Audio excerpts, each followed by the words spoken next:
We're bringing Better it late out than in never. you.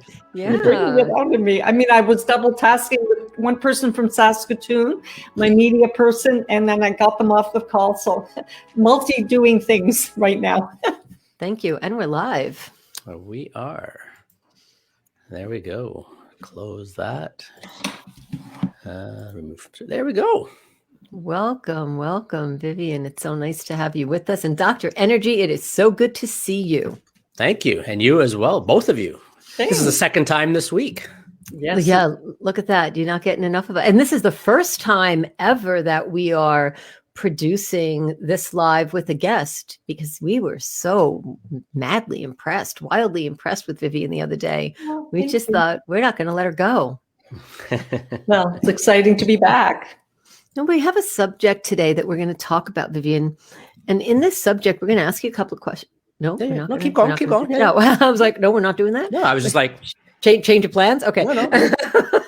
You could, I can do that. We're a Toastmaster, table topics. It's great. So we're going to talk a little bit about the 3 P's in presenting. So we're going to ask you a question about preparation, practice, and persistence. So we'll each ask you a question, and then you can tell us a little bit about how that was for you. mm-hmm. So first of all, for our guests, I'd like to introduce myself, and then we'll introduce our guests as well. Dr. Energy, should I do me or you do me? How do you want to do that today? You go for it. Okay. You start, and whatever you do, I'll follow. Okay. I'd like to introduce my superpower partner, Dr. Joseph Piazza. As we well know, I've named him as Dr. Energy. So I want to tell you a little bit about what it's like to be a partner with someone who doesn't really tell you all the amazing things that he does. So you have partners, and some partners are big braggers and they tell you everything that they do. And that's fine. There's nothing wrong with that. Dr. Energy, so Dr. Joe does not tell you all the things that he does, but he is doing a million things behind the scenes. And as he often says, like, I'll ask him a question, then he just does it. It appears. And BU Network is something that we have been working on for 8 years. I think it's 8 years since 8 years now. Yep. Right, Yep. 8 years now. Mm-hmm. And the evolution of what we've been doing together and having Dr. Energy as a partner is really a big inspiration. So I want to ask you to give a round of silent applause to Dr. Energy, my BU Network partner. Thank you. All right. I guess my turn. Now I have to speak as eloquently about you as you did about me. Shouldn't be too hard. Thank you. Catherine Rara Asaro Myers. Rara is in the house, or to say it in her native tongue, Rara is in the house. And for those of you who don't know, Catherine is from Brooklyn, New York, originally, and moved to Canada many years ago now. We won't say just exactly how many. And I remember the first time I met Rara in a business networking meeting, and I was thinking to myself, who is this woman? She's out there. She's, somewhat loud sometimes and not afraid to speak her mind. And I absolutely loved it. It takes one to know one. And as they say, so started a beautiful story. And here we are many years later working together in a business. And this isn't the only business that we do together. And Rara is sort of I guess in a way, my muse in that she'll come up with an idea and say, hey, could we do this? And then I go out and do it. And it really speaks to my creative stuff, like the creative aspect of myself, that I can dig into it when she says, hey, how could we do this? And then I go and look it up. And so I have her to thank, and you have her to thank for me being able to do this. So, Catherine. Thank you. That is the highest honor. Thank you so much. I appreciate that. Clapping to you. I want to talk about how important it is to have a good relationship and bringing that right to our guest today. Mm-hmm. Who you should introduce too. Yes, I am introducing her right now. Okay, I met Vivian online because that's how we meet people these days. And we're both members of an organization called Cowie. So I'm an official member now, Vivian. I got my notification. So I'm really excited for that. Yes, I'm really happy to be a member of Cowie. And when I met Vivian, I saw, of course, her smile and I saw her enthusiasm, and Vivian presented to our group. And I thought, I have this passion for real estate, and I really want to get to know Vivian better. And we had a conversation. And it seemed very natural to me to ask Vivian to be a guest on BU Network podcast. And she was the other day. We interviewed Vivian, and her business is real estate, and she presents all the time. And Vivian mentioned to me the other day, she's not restricted to Yorkville. Vivian can manage real estate anywhere because of her alliances, her strategic alliances. So Vivian, Sharon, thank you so much for being a guest here with us today. Oh, my pleasure. Great to be here. Thank you so much. So we're going to give our audience some information today, and we're going to ask you if you could assist us, because we did just work together. Since we did this together, it might be very authentic, unrehearsed. This is totally unrehearsed. This is how we roll here. Yeah. We'll talk about preparation. So shall I go first? Yeah, absolutely. Okay. All right. So Vivian, in preparing for the podcast that you were on the other day, like with us for BU Network, how was the preparation on your end as a guest for you? Well, the preparation was really knowledge of the topic, which was real estate, and my specialty, my niche market. One is living and working in central mid-Toronto, and the second is working with the boomer audience, and that is what I am. So the preparation wasn't tremendous because it is who I am. It is what I do every day. It is the life that I lead. I help people in real estate. I discuss their wants and needs and desires. So it wasn't that onerous for me because I'm comfortable with the topic. Awesome. I'll ask you one more question. In terms of the technical aspect of the preparation, how was that? You took the words right out. You took the words right out of my mouth. Oh, okay. Well, I'm happy I am. And after that, you'll ask the next question. So how was that preparation for you to get onto this podcast that had no video? I think when there's no video, there's the relaxation in the sense that you don't have to be camera ready. However, my personality is I always like to put myself together because I feel I speak better. I feel I present better. And if I would be in my whatever exercise clothes, it's just not me. It's just not me. I usually, when I meet people or even in any interaction that I have, business or otherwise, obviously not if I'm in a gym or whatever, I really try to present myself, and it makes my mindset work better. And my presentation, no matter if I'm not on camera or if I'm on a podcast or just talking on the phone, I feel better when I'm put together. Thank you. Excellent. Joe, do you have a question? Well, no, you kind of took the question right out of my mouth. I was going to ask Vivian about the technical preparation, but answered it beautifully, and it was a great question. I guess the next question then that follows from preparation is about practice. You know, Vivian, you give a lot of presentations, both, especially in your field, not only to one-on-one to clients and presenting houses and homes and that, but also I'm guessing to other colleagues as well. So talk a little bit about practicing the presentation and how that affects the quality of the presentation and the amount of or quantity of information you're able to share. I think it's important to have some preparation. I do have some notes always at the side, some keywords. Keywords will help guide me through that will come up, and I look at them if I need them. So there is preparation involved. One cannot just wing it. Yes, I know the material at hand, but I do have keywords. And last week I had to do a webinar to many people, and I had to practice, and I went through it, and then I looked at the key slides on my PowerPoint, and it really flowed. And I think that one does have to do some rehearsal to be calm and to be relaxed and to get the key message out properly. For sure.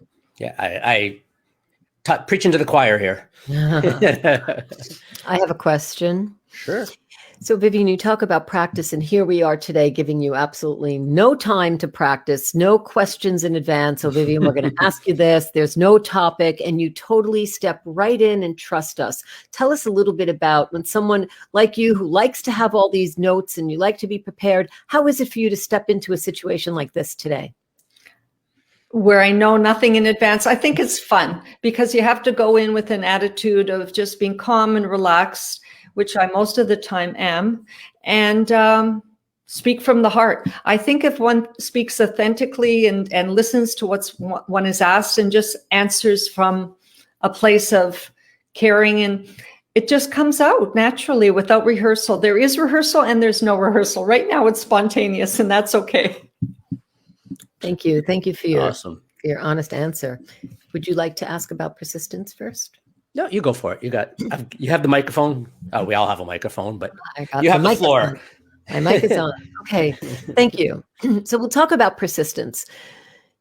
And I want to bring it back to the podcast, if you don't mind, because I know you can always like take the next step with Dr. Joe. So in terms of persistence, when you are out there marketing yourself on webinars, on our podcast, right now on a live Facebook Live, what is the one thing that you have to do in order to make sure that when you do that, you're giving your audience value? The message. Depending on what the question is or what the message is, I think it's important to have the subject, to know the subject you're being asked about, no matter what the subject is. And in my case, it's in my business, it's real estate, dealing with clients, dealing with people, helping move them to the next step. What age and stage are they at? Are they first-time buyers? What are their needs? What is their financial situation? Where do they want to live? Are they young professionals? Are they a step-up family with children? Are they boomers or seniors in need to downsize due to requirement, necessity, or whatever? You have to know what the subject is. And if you're comfortable with the subject, you're knowledgeable, you live this subject with them, you're their partner, whoever you work with, it just comes naturally. So I think it flows. The word is it flows. So the persistence comes from knowing and doing and repeating that. Yes, and being confident in the subject at hand and in your specialty. Thank you. So persistence, to me, it also has, there's also the element, and you kind of mentioned it a little bit there, Vivian, about knowing the audience. And I'd like to take a slightly bigger picture of persistence as how it relates to business and how, oftentimes, and we hear the statistic thrown about it takes 8 to 10 touches with a new contact in order for them to want to buy something from us potentially. So I'd like to hear a little bit about, especially in real estate. There's an element of persistence there. So if you could just talk about that a little bit. Absolutely, you want to be in communication with your clients, and what I tend to do is I call it. Rather than the business concept of lead generating business, getting on cold calls, I did that a long time ago when I began my business, when I really had no clients. And I'm talking 8 to 10 years ago. I'm not in real estate for a long time. I came into it later in life after another profession.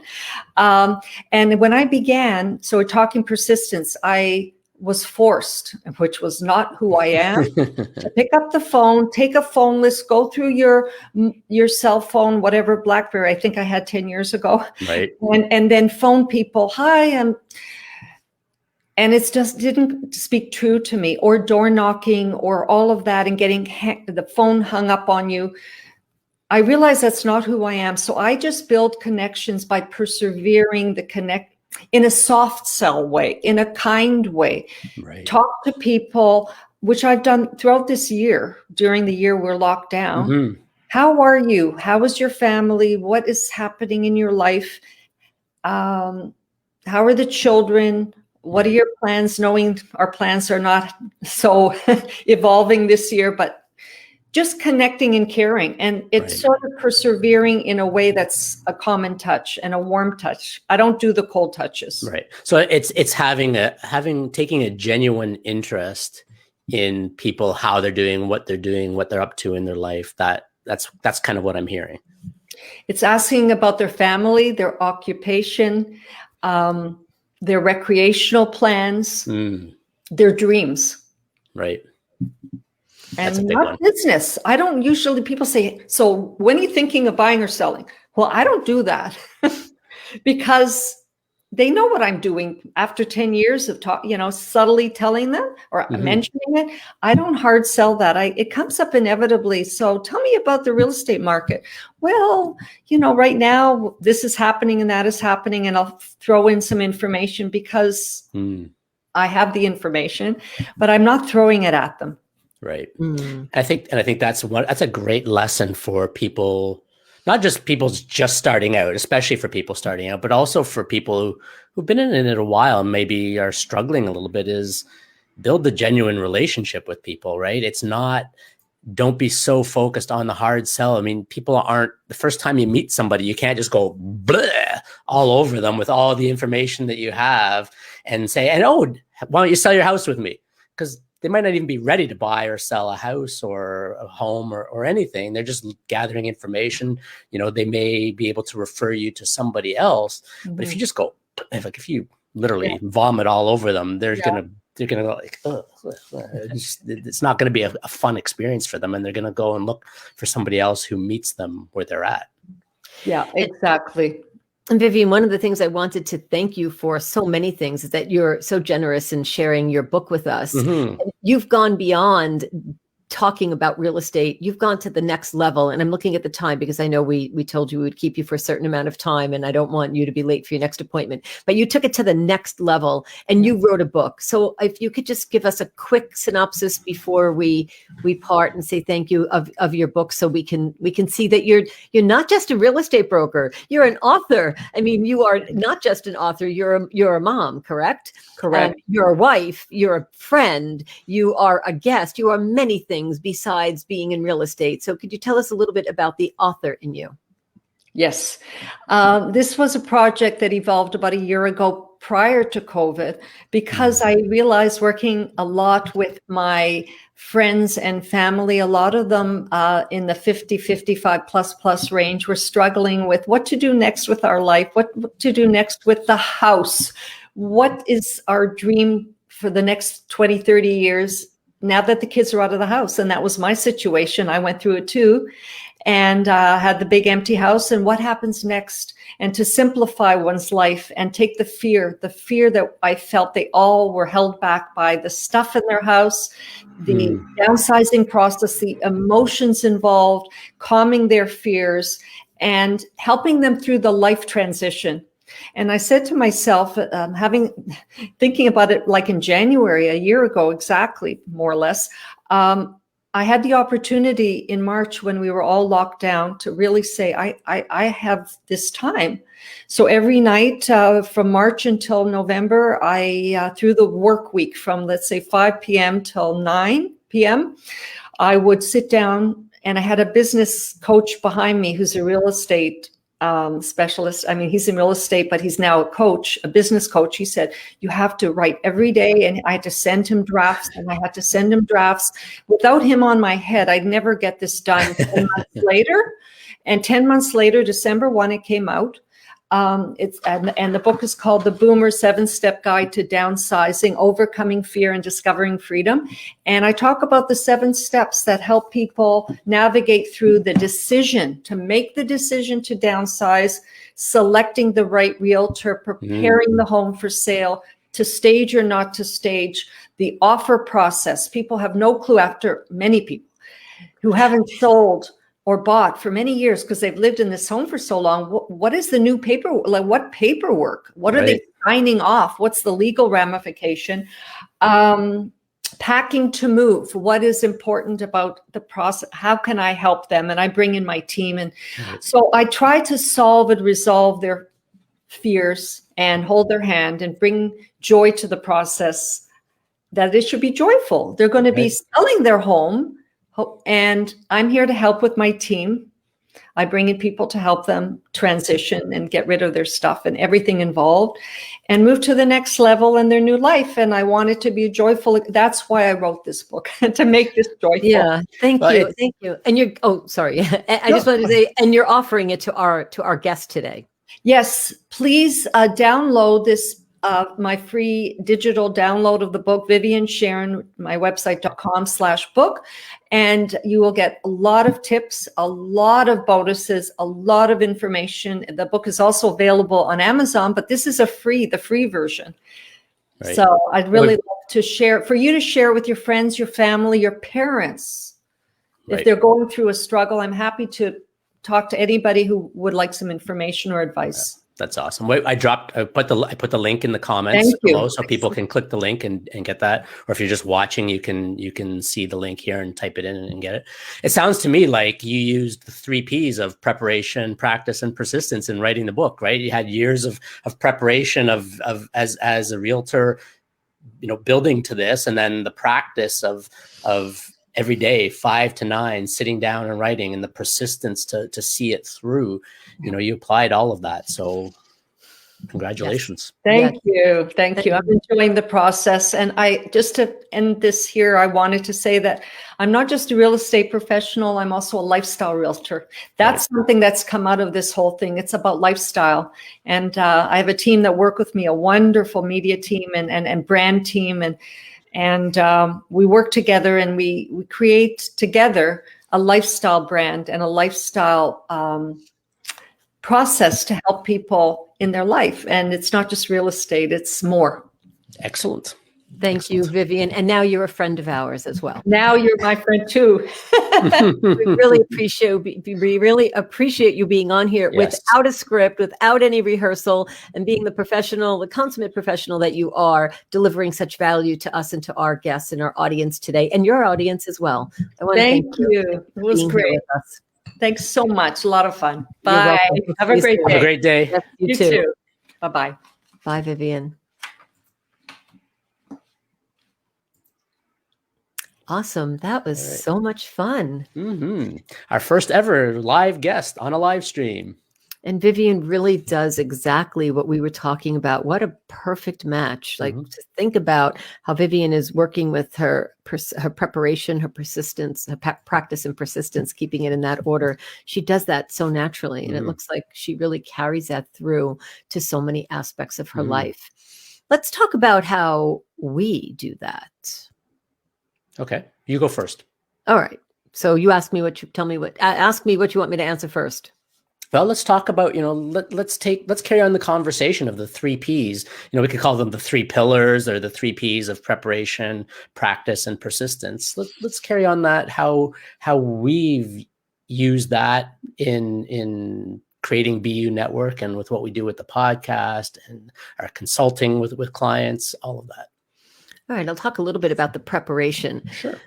Being an entrepreneur, and we had this discussion with Michael Wood the other day. Shout out to Michael Wood. Being an entrepreneur and performing and producing the skill and the talent that we have takes up a part of our time, not all of our time, because in the preparation, we do work in and on our business. So there are many things that we do in this business. There's always our eyes always need to be on the administrative part, because there's data, there's data transfer, there's collection of data, there's content.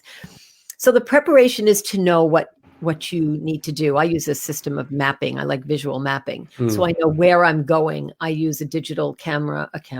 Really? I use a digital calendar. I guess I use a digital camera too. You're using a digital camera right now. I'm using it at this moment. And I also like to use our digital, the tools that we have, because it keeps us very organized. Right. So I find that when we're thinking about the preparation, we need to know the timeline of how long we have to get something done. And sometimes, because we're us, we just like to play with that and push it. And, we just like to go to the 11th hour, or sometimes we get things done ahead of time. But I think the preparation really needs to have a wireframe. It needs to have a structure. Makes sense to me. What about you? Well, the preparation, I'm going to talk about it from a little bit more on the ground level rather than the big overview that you just gave. So we'll bring it into a little bit more detail. Even just something like preparing for a live stream like this, the time that it takes to go and, hang out in Facebook groups and on YouTube, and I happen to follow some people on Twitch as well, and some other community forums like Discord or Gilded, and just listening to what the questions that people are asking. What are people looking for information on? And then then bringing that back to you so that we can discuss it together and to create a live stream around that. And then there's the, preparing the graphics and the banners that you see going underneath, and being able to know how the software works. There's a lot that goes into the preparation of just a live stream. And then we have the podcast as well. And so there's the prep that goes into that, and getting the information from our guests in a way that is somewhat automated, so that we don't have to be chasing them down. They don't have to be chasing us down. Did you get the information? Did you not? We have it in a automated way with a form that they fill out, and we get a notification of it. They get a notification that it was delivered. And then we go and do our research on our guests before we have them on the podcast. And then when we work with a new client, we are delving into and researching what it is that they need from us, what they're telling us they need, looking at their website, looking at a video that they provide to us of them giving a presentation, so we can help them tweak it or improve it even more. So just the amount of preparation that goes into these things that goes on behind the scenes is quite large.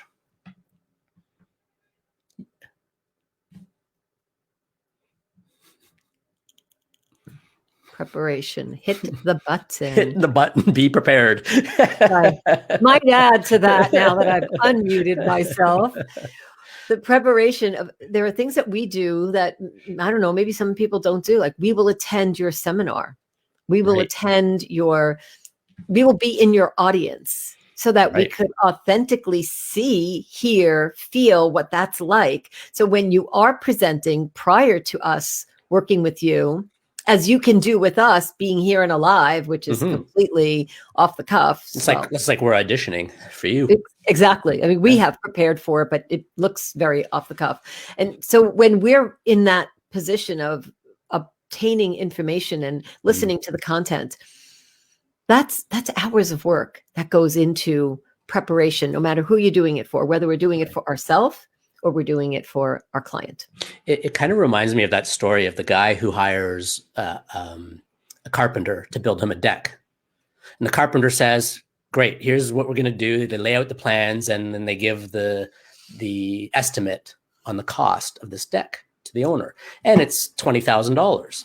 And the owner says, well, is there anything, could we do better? I don't think I'd like to pay that much. And, maybe, and then the carpenter says to him, well, you could build it yourself, and you could probably build it for X amount of dollars, $5,000. And the owner goes, great. Well, but I don't have the tools, or I don't have the plans. And the carpenter says, well, I could rent you my tools at X dollars an hour. And the owner says, but I don't know how to use the tools. Well, great. I can teach you how to use the tools for another X amount of dollars per hour. And I'll be here Monday morning, 6 a.m. to start at the lumber store. You can meet me there, and we'll pick out all the wood. And well, I can't. I got to work. I've got my kids. And so there's the moral of the story is basically what goes on behind the scenes of preparing to do the actual work. And is it worth your time to do it yourself, or is it more beneficial to hire somebody to help you do the things that maybe you don't want to do or aren't good at to get it done? So the preparation. Great point. Are you asking me the next question, or shall I? Absolutely. Nope. I'll ask it. What about practice? So what do we do? What do you do to practice? Innately, I don't like to practice. We see eye to eye on that one. I practice breathing. I practice techniques. I practice freedom. I practice, there's my Alexa. Meditate. I meditate. I practice yoga. I practice all the things that are required for me to be able. This is a reminder. Meditate. All the things that are required for me to perform. When it comes to practicing, I'll just talk about, if you put a script in front of me and ask me to read this script, I will do it because I can, but I don't like it. Right. And when I see hand or digital scripts, I was going to say handwritten scripts, I think to myself, if I have to follow that script, here's how I would be presenting. And I don't think that's a good way to present. Right. I believe that I should know the subject matter. You really don't know what I'm going to say. So my practice is to know in my head, not to read verbatim. If I'm giving you a scientific explanation or a mathematical equation and I need to know exactly what that is, I'll post it right here in front of me, right on my screen, and I'll read it and I'll put it underneath my camera, and you wouldn't know that. But in terms of practicing, I believe it really has to come from the gut, and knowing the information and presenting it in an easily digestible format is far more important than me giving you some accurate timeline of how the company started and what happened. That is really not as important as what Tony said. Tell a story. Right. And let that story be the practice. Live life and let that be the practice. Right. What about you? Basically, to me, practice is getting out there and doing it in the real world. Go out and find wherever you can to give a talk on something that you're passionate about. Because when you're passionate about it, that comes across and you're going to connect with your audience. It can be your profession. It can be something outside your profession. I've seen a lot of live streamers that they present something that they're not overly passionate about, and it's very dry. But even within that stream, as soon as they talk about something or mention something that they're really passionate about. I remember watching this one stream, and this guy was talking about how to set up some particular software. And in the setting up of the software, he used an example of Star Wars. Now, I know not everybody's a Star Wars fan, but I'm a huge Star Wars fan. Especially of the nostalgia, the original Star Wars. What's been done since, to me, has a lot of problems. So I'll just say that up front. But when he started to talk about Star Wars, all of a sudden he had a big smile on his face. His energy just expanded, and he was much more engaged with the audience. And that's why I ended up sticking around through the rest of the video, because now there was a connection with him and he was being more his authentic self. So get out there and practice wherever you can. Call up a Rotary Club and say, I would like to do it. I can do a talk on this, that, or the thing. Join a Toastmasters club. You'll get all the practice you want in a Toastmasters club, and you'll get feedback on it. Go and find your local, if you're a realtor, a realty association, and give a presentation there on a topic. There's always somebody looking for somebody to give a talk. Start a YouTube channel or start doing Facebook Lives. You'll get all the practice you want, but just get out there and practice. And then get somebody you trust in the field to give you feedback. Mom and dad, your family and friends. Hey, that was a great talk. Yeah, I loved your talk. I loved when you said this, that, or the other thing. But they're not necessarily going to be able to give you feedback on more technical aspects if they don't have experience in it themselves. Catherine, how about persistence? Mute it again. I know that. Persist. Right up my alley, persistence. Don't give up. Open up the door so that the opportunity shows, so that the possibility shows up, so that the opportunity follows. I believe that persistence is in our minds. Yeah. It's probably how we're wired, how we're hardwired. Some people don't really feel they have to pursue things to the umpteen degree. I believe that persistence comes from repeating, doing something again and again. And persistence to me is being the ripe age that I am, having the life that I have, and getting up and getting dressed and doing this and doing another aspect of this business. And some of those parts of the business I knew nothing about 10 years ago or 13 years ago.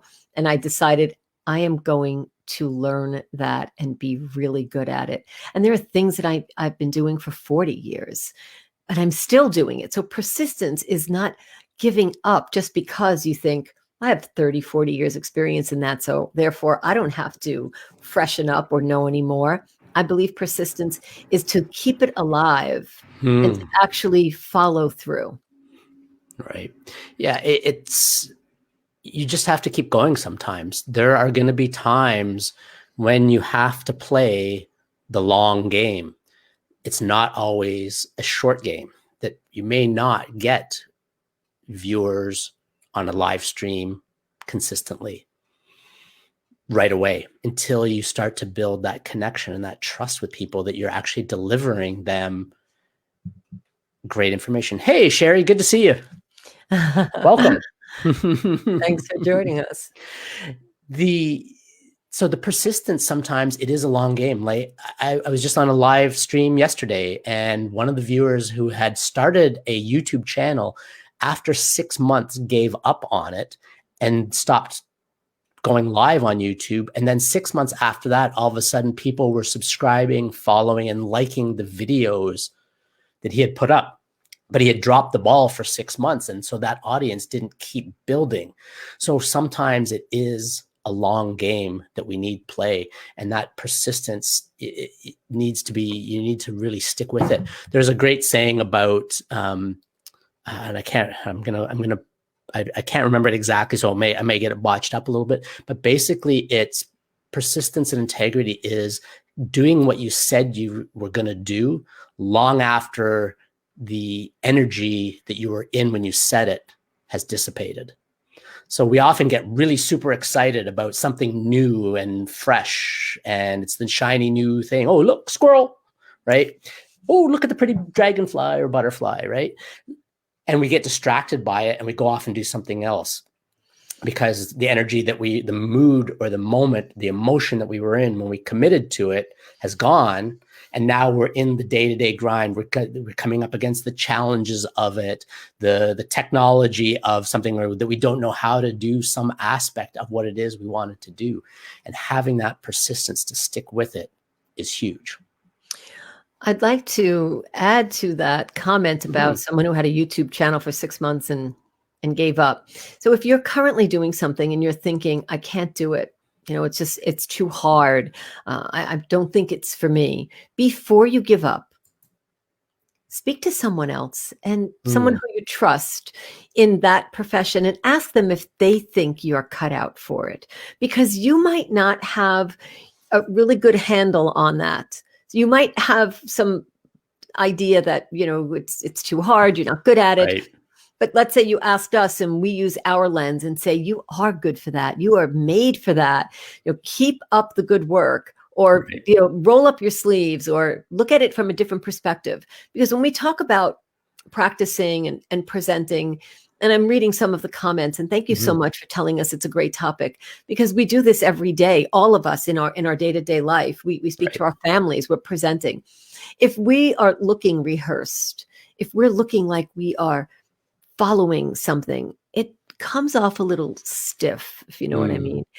When we are ourselves and, hit the button, don't hit the button, just when we're having like a real conversation, like it's really who we are. Yes, we could be giving you great content and we might make a little mistake. We might. That's we're human, right? That's, yeah. It might be part of what we did on purpose to show you that we're human. You don't really know exactly what part of this is our presentation and what isn't.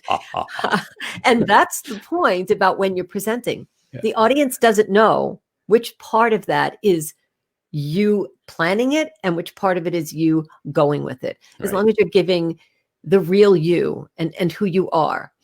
And I want to share just one little thing to the ladies who are watching today.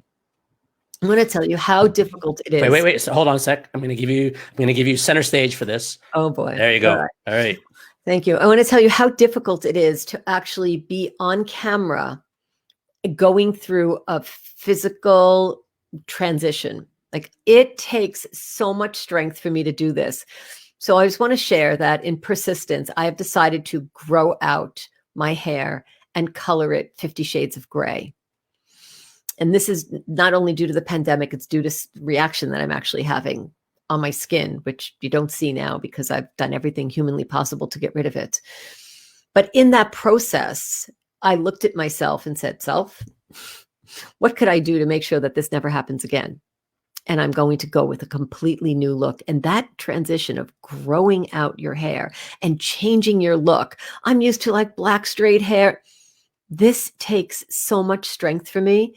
And to come live and to look at what I'm looking at, thinking, I see the end result. So I'm going with that. So I want to thank you for your support. And if you have any comments that you want to make to me on how to get through this and you've done it, bring it on, because I could use a little loving. That's persistence. Thank you for sharing that. And what I'm going to do, there's actually somebody that you and I both have communicated with on YouTube has a channel about growing that very thing, about growing out your gray hair and going more natural. So I'm going to post that in the comments if anybody wants to go and check out Kat Mulvihill on YouTube. She has a channel about that. I'll put that in the comments in a moment. But I wanted to circle back to Sherry's comment about not liking practice because sometimes she can't remember everything she wanted to say. And that's okay that you don't remember everything you wanted to say. Your audience isn't going to remember, they don't have your notes of what it is that you were going to say. So they're not going to know if you left out some information that you had originally wanted to share. And that's okay.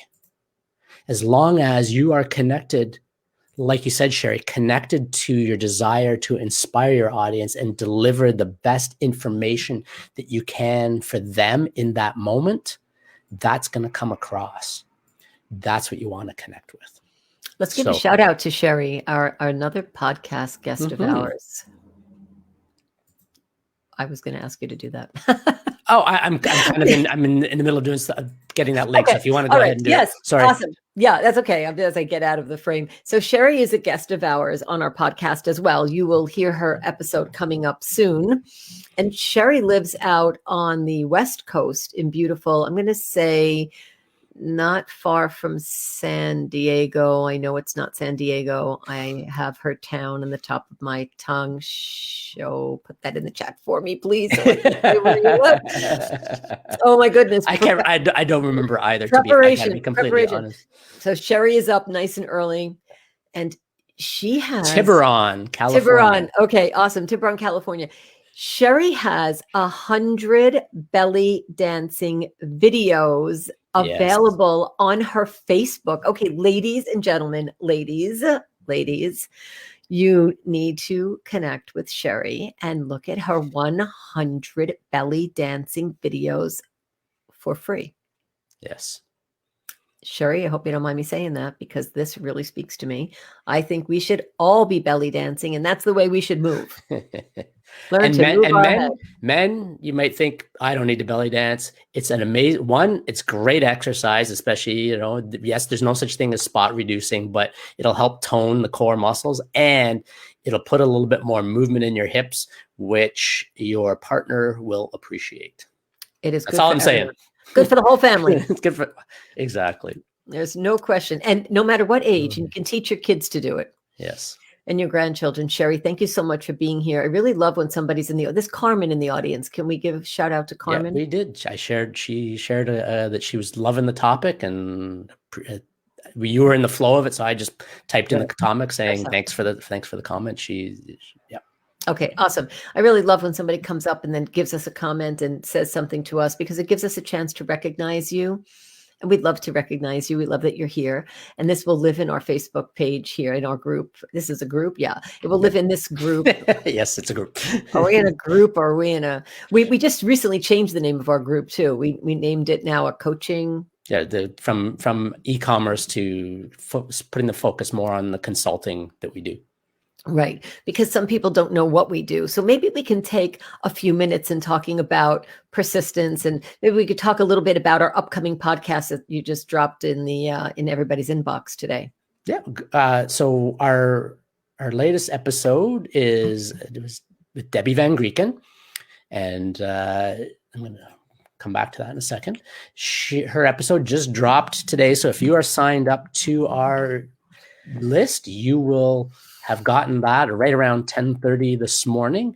It's now live living on our website. Debbie we had a great chat with Debbie about sustainability and how when you think globally and act locally, how much you can actually be the change that you wish to see in the world.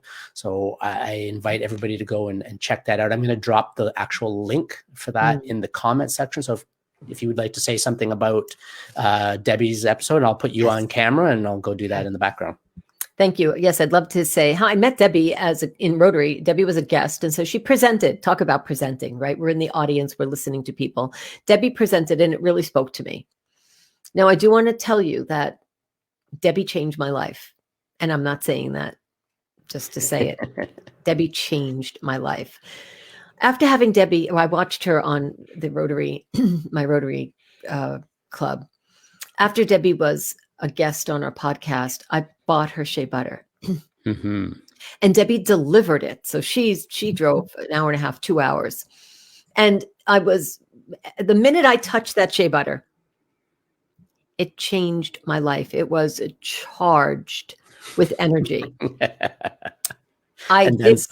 Debbie said I should pay attention, that it was very creamy. And I tipped it all over my keyboard. And so you are now looking at the best possible results I could have by spilling shea butter on my keyboard. I have all brand new equipment. But I want to say that Debbie has a power, and you really can feel the charge. I knew when I saw her that I wanted her to be our guest. And when I touched that shea butter, man, that was something amazing. Mm-hmm. So I want to say that read people's stories, understand their story, because you may think Moya shea butter, Debbie Van Grieken, and that's all you may know. But if you go and you hear this podcast and you go to her website, Debbie's a podcaster herself, and you listen to her podcast and you look at her website and you understand what she's doing and why. And we really captured some great information on our podcast. You'll know what I mean when I say she changed my life. She changed our life. Yeah, absolutely.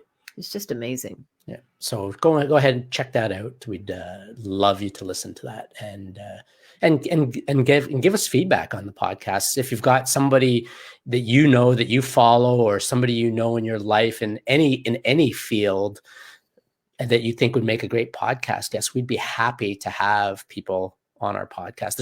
We don't charge to be on the podcast or anything like that. We do it. It's all completely on us, and we'd love to have and meet new people. We're all about building relationships and helping people get their message out in the world. So, Dr. Energy, somebody told me the other day, you know why I don't listen to just any podcast?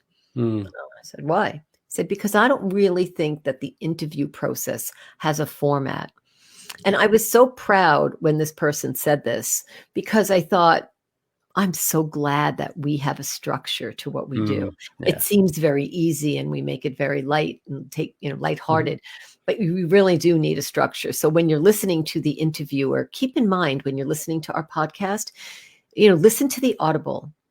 We have a little something that we put in each episode. We have the BU moment, the BU guest moment, and the BU final moment. Yeah. So we have this structure. So it will be something that you could follow from podcast to podcast. You'll get value. You'll know when we're getting to the end of that podcast. We do the BU final moment. So when someone told me that, I thought, I listen to a podcast because I like the subject. I don't really critique the questions. If I like the person, like I listen to Sebastian Maniscalco every day, I don't think there is any format to what he does. No, he and Pete throw a topic out there and they just go. Right. If he started having some format, I wouldn't listen to him. So, there are certain people that just should not follow a format, and they're not interviewing. Well, they are with each other. Right. So when you lissisten to us, tell us what you like about it. So that way we can keep doing it. We can keep improving on it. The feedback's really important. And topics, if there's a particular topic around giving a presentation or developing a presentation, creating a presentation,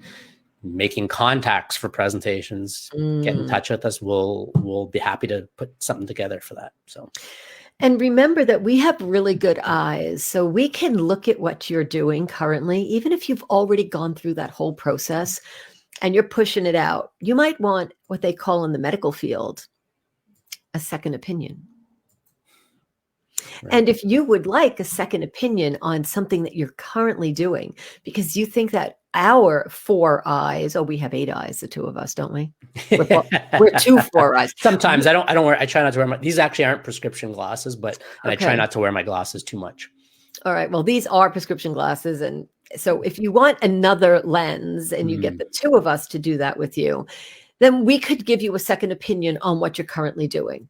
And sometimes that just gives you that little edge over that groove that you were in, which is good. It's good to groove. But we certainly want to give you something to do to open up the possibilities so that the opportunity comes in. Right. If you enjoyed this content or any of our podcasts or anything else, and you'd like to help support us in continuing to deliver all this stuff, all these platforms, you could buy us a coffee or a cookie, as Catherine would like a cookie. And you can go to that link there. I dropped it in the comments as well, and buy us a coffee. We'd love that and appreciate you very much for doing that. We're trying this platform out. So the reason why we're doing this is we thought it would be a fun way to engage. And how many women out there get their husbands to buy them a coffee? I have a way for my husband to buy me a coffee. It's very self-serving. I love it. But actually, he's buying us a coffee. So Dr. Energy and I are both enjoying that. So we're having a lot of fun with it. So we'd like you to check it out. Right. Yeah. Thanks to David Myers for buying us a coffee. Thanks, David. Yeah, we appreciate that. We want him to keep doing it again and again. So as we're playing with new platforms, if you have an idea, to run it by us, because we're pretty progressive. We'll go out there, we'll try it, we'll see what it's like, and tell us what you think, and maybe we can help you set it up for yourself. Thank you everybody for being here today. Again, we appreciate you very, very much. And we'll be here next Thursday, same time. Same bat time, same bat channel. Maybe we'll even do the bat Tusi. Oh, that's cute. All right. We'll wear a costume. Yeah, I don't know about that. Okay. Dr. Energy. Thank Ciao, you. everybody. Thanks to our audience. Ciao.